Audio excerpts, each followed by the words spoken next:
Simbang gabi na naman nga at nandito nga tayo ngayon sa Santo Niño de Taguig Parish Church. Dito lang yan sa May Taguig mga kayupips. At may naispatan nga tayong food tripan doon mga kayupips. Puto bongbong nga yung binibenta nila doon mga kayupips. Samahan nyo ako na matikman natin kung gaano kasarap ang kanilang puto bongbong. Mga kayupips, ito nga yung Noras Bibingka mga kayupips na meron sila dito binibentang bibingka na nagkakahalaga lang ng 80 pesos. Tapos meron din sila dito puto bongbong na nagkakahalaga lang din ng 50 pesos.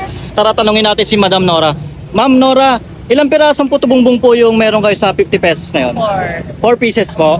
Sa bibingka naman po ma'am, yung 80 pesos na yun, special na po yun. Yes po. Ma'am, ilang years na kayo nagtitinda dito ng bibingka? Tsaka puto bongbong? 7 years na po. Ito nga yung kanilang puto bongbong mga kayupips, no? Nagkakahalaga lang yan ng 50 pesos, 4 na piraso na yan. Tapos meron din sila dito yung kanilang bibingka. Ayan, 80 pesos lang yan mga kayupips. Kitang-kita nyo naman talagang traditional yung pagluto, nakapalayok. Tapos meron din ditong uling sa taas. Meron na rin yung salted egg mga kayupips.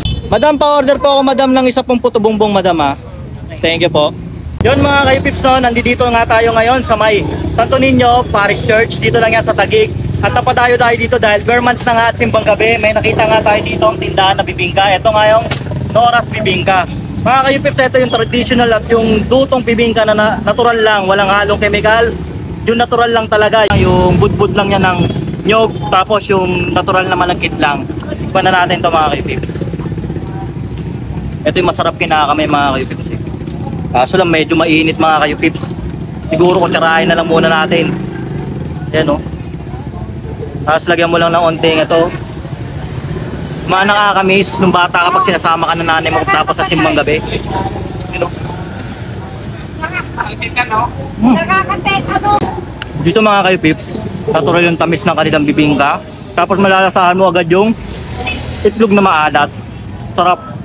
Balanse talaga yung natural na kinakain mo, taka yung hinahanap mong bibingka, eto na yun.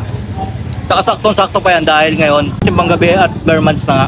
Tapos mga kayupips, meron din tayong in-order dito, eto naman yung kanilang puto bongbong. Eto naman yung maskubado, tsaka yung nilagyan lang ng nyog.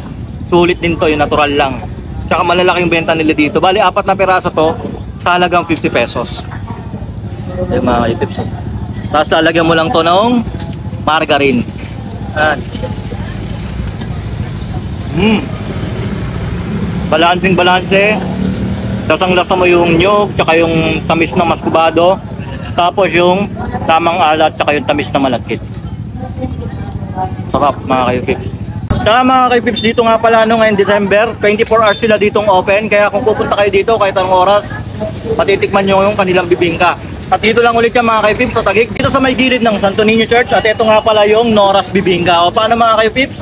Pag napadayo kayo dito o nagsimbang gabi kayo, puntahan nyo na to at food tripan nyo.